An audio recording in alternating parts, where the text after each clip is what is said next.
What's going on, Junkie Nation? Gorgeous Georgian Ghost checking in with one of the top flyweights in the world. His name's Mokaev, and he's going to be fighting Gerard Burns at Brave 100, and it's coming up on November 7th.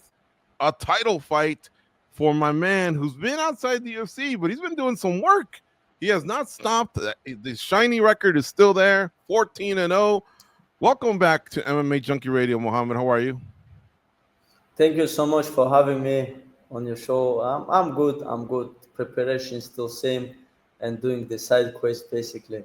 I'm glad that you've been staying busy, fighting, winning, competing for belts and all that. And you're still only 25 years old, so you have a long future ahead of you. Even though obviously the parting of the ways earlier that happened, we can get into that in a second, but your age, I think, is key, man. You're still young in this sport. That's why I never gave up. Like usually people get cut from UFC around like age 32, 30, and then they knowing they'll never get back there, and they just like do a one fight deal somewhere and stuff. I just stay active and show the world why I should never been cut and why I'm the best flyweight fighter in the world. I know Brave used to have tournaments. The flyweight division's been popular with them in the past. So did you immediately go to them, or did they come to you when all that went down with the UFC? So when I got cut, the Prince of Bahrain called me. Fly to Abu Dhabi. There was UFC event, and then I fly to Bahrain. We sat down. They offered me biggest paycheck the flyweight ever had in the history, and I just said, let's go. Mm-hmm. Well, it must feel like home there. You're fighting now. This is the vacant title. You and Gerard Burns. Tell me how you feeling going into this. What type of pressure is there in the Brave organization in Bahrain? How big is the fighting world? How big do these events get? It gets bigger. I fight in Bahrain since 2018. First time I came here, it was World IMF Championships. Second time I came, it was 2019, also World Championships. So people wasn't aware about MMA that much. Since Brave putting a lot of events here, UFC in the Middle East, PFL, and this all organization like OA Warriors also, they're putting events in the Middle East and being Brave active so much around the world. They not just in Bahrain, they travel around the world. So put the name on the map around the world. It helped fans become a fighters, and in UAE, in the Middle East, MMA wasn't big thing. Now they have like wrestlers, boxers, MMA fighters compete in a higher level competition, and it's great to have like fans over here to understand. It's not just like a dog fighting in a cage. They're actually understanding the sport. Educate us a little bit more, and I'll explain my question here. My brother and I, we grew up watching boxing.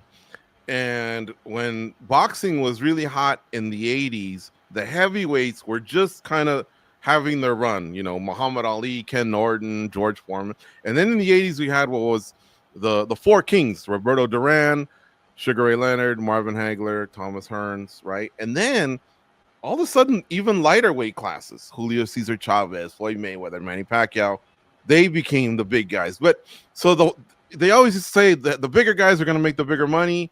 That's where the interest is. And man, the sport changed before our eyes. And then we became involved in MMA. Tell me something. Remember, the UFC didn't even have a flyweight division. They almost got rid of the flyweight division. And, now obviously things are picking up. How about with Brave, and how about in Bahrain, in the Middle East? Is there the same type of love for the lighter weight classes as there is for the heavyweight classes? I think they love flyweights here more than any other organization. So they're creating like Grand Prix and stuff like this. They're being great. They're signing a lot of flyweights. Like ex-title, UFC title contender, there was Ali Bagudinov, who went close fight with Demetrius Johnson, Dustin Ortiz, and there's couple of fighters who were fighting in UFC, and before UFC, like even Amir Albazi, who joined UFC, tasted his first defeat in Brave. So they respect flyweight. I mean, flyweight, the sound of the flyweight, because it's lightweight, people have no interest in it, because heavyweight is heavyweight, flyweight is flyweight. So not many people understand the division. But in my opinion, skill-wise, flyweight and bantamweight has best fighters who understand. You need use your skills, and I think we are best fighters for the skills. Lightning fast and never get tired. I love the flyweight division. I've been a big fan ever since. I don't know if you remember, Tachi Palace in California used to have the flyweights, and so we would cover them as well. But the WEC didn't have them. The UFC didn't have them. But I knew there was something there in the 125-pound class. And there's just been some great fighters over the years. All right, let me turn it over to Goz. Goz, what do you have for Mohamed Mokaev? So, Mohamed, can you kind of tell us your opponent? He's got a nice record and seems like a very good fighter. Where does he rank amongst some of the other guys that you've faced? And are you impressed with what he's done so far? I'm impressed. I'm impressed, and the way he called me out, and it's like I did karate combat in between fights, and he's retired because I'm in division. I made him retired. I'm like, hey, brother. If nobody retired me in other leagues and in a higher level than you definitely not retire me. And I called the president. I said, give me this guy. And I like the way he talks, because like Irish people can't sell the fights, and it's very good for me as well.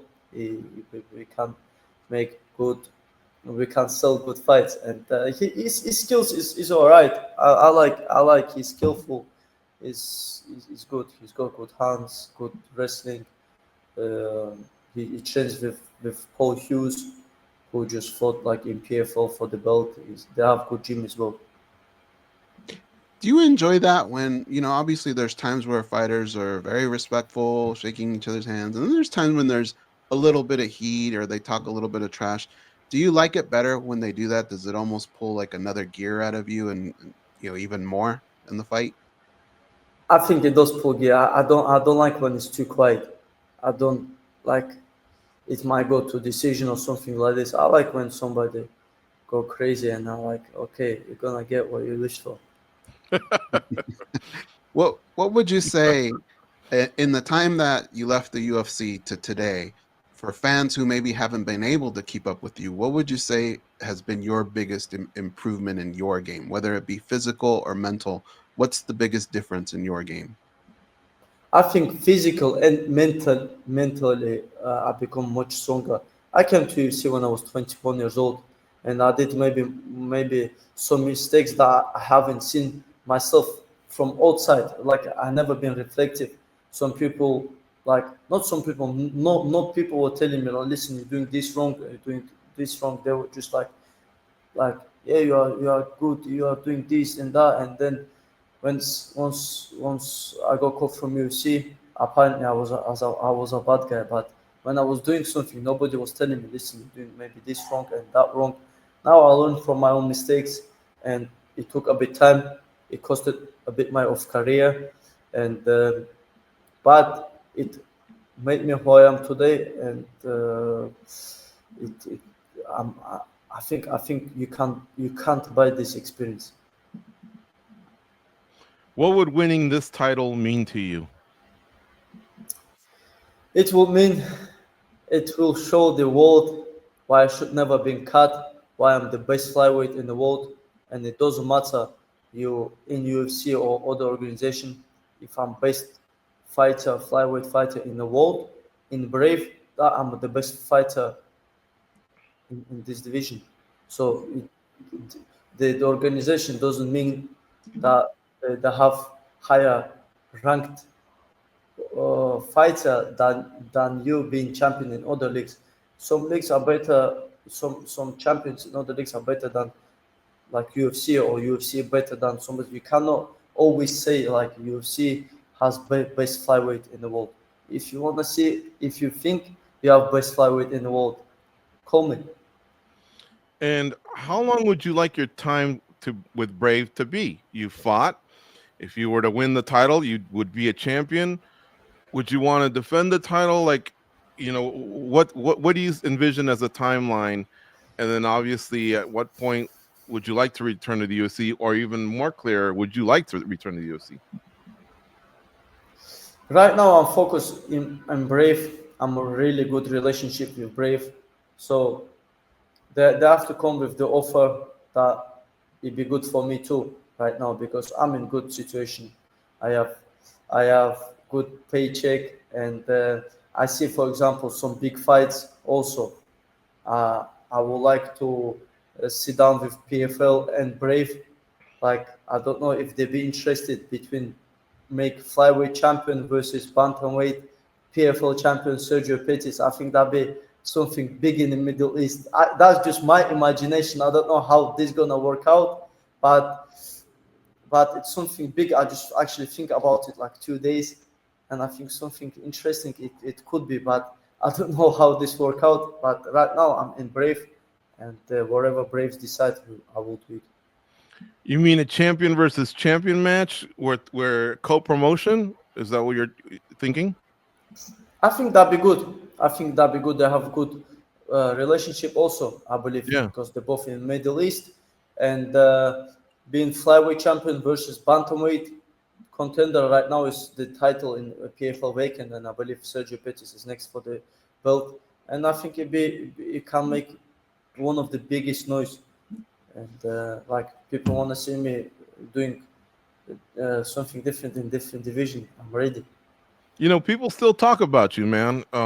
As a flyweight, as somebody, who parted ways with the UFC, but yet it was confusing circumstances because again, you're very talented, you're undefeated. But I want to give you a chance to at least clear up with our fans, our listeners, what happened there, and why did you and the UFC part ways?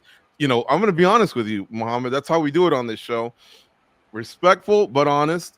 um are you a difficult fighter to work with? Is that what it boiled down to, or what could have possibly happened that the UFC would want to part ways with an undefeated young fighter who can speak good English?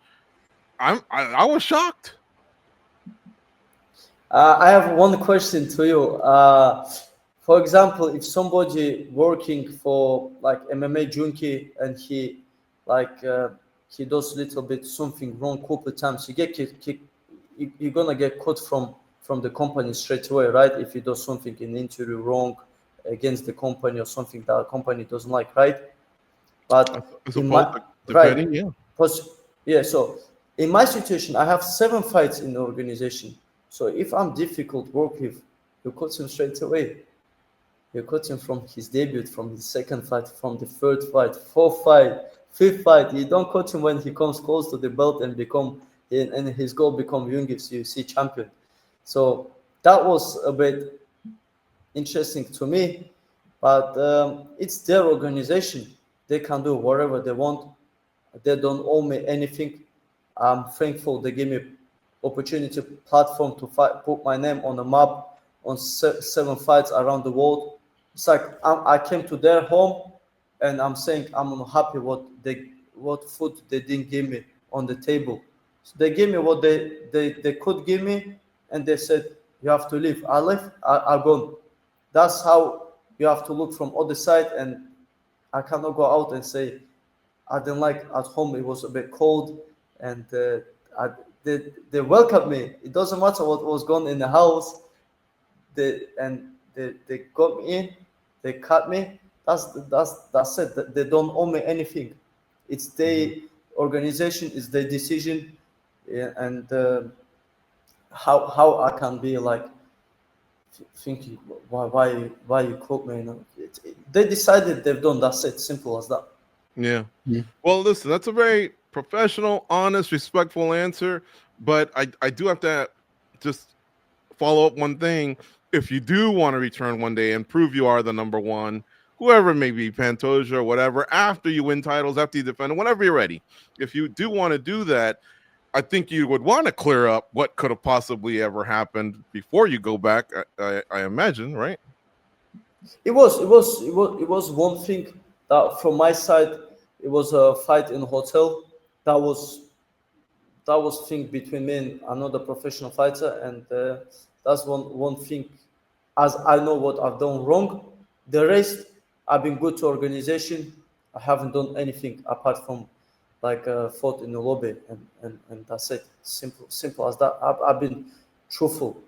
Like Okay. what I've done, I can admit, and I know what I've done wrong. But the rest, like he's been rude to PI, UFC staff and stuff like this. That cannot be true because I treat really good people, and Brave would never welcome me back if I never did. Yeah. Well, we thank you for your answers. Go ahead, guys. Sorry. Well, I was just gonna say I think we've interviewed you 3 times. All 3 times we've never had any issues with you. And at the end of the day, we want to see the best fighters fight the best, and you just keep winning, right? So after a while, I think I believe we're gonna see some really good things out of you, and we're excited, man. I mean, you're a good fighter, and we do weekly shows, daily shows, and every time we bring up the champion, we say, but there's another guy out there, and we bring it up a lot. The fans bring it up a lot. So we're happy that you have this opportunity here with Brave to put a title around your waist, but we also see the future that plus you're a Manchester United fan like us. Like, we have to root for you. Thank you. I appreciate it. It means a lot to me. I believe everything is. Oh, I love it. I believe everything is written. So I'm still happy, man. Like I didn't get opportunity there, but I've got big paycheck. So you have to look at the advantages in your life, not sit and cry about it, and just move on and do your things, doing the side quest, become a better person, learn on your own mistakes, earn money for the family, and the rest will come. Just main thing, just to stay active. That's most important to me right now. Hey, And Mohammed, Oh, go ahead. really quick, you know how George just asked the difficult question? Let's turn it on him now. Let's see if he paid attention. Hachu. Alhamdulillah. Oh, I like it. For sure, man. I'm I paying like attention. And again, thanks for answering those questions. I'm not sure that our audience had really heard about all that. And he's right. Your name comes up a lot, man, every time Pantoja defends, because he's kind of cleaning house, rematches and all that. And there's no opponents there, so your name comes up often. But I always knew that at Brave they featured those flyweights you mentioned, the puncher, Ali and Ortiz, fighters that did very, very well in the UFC. So they've always done some exciting things. Their tournaments there as well. Zach Makovsky also. I forgot. Yeah. What's his name goes? Fun size. Fun size. That's right. Fun size. Yeah. So Yeah. Zach Makovsky and also Jose Torres, who fought in the UFC also. So there's some good names here. It's not as bad. There's a guy who I fought, Abdul Hussein.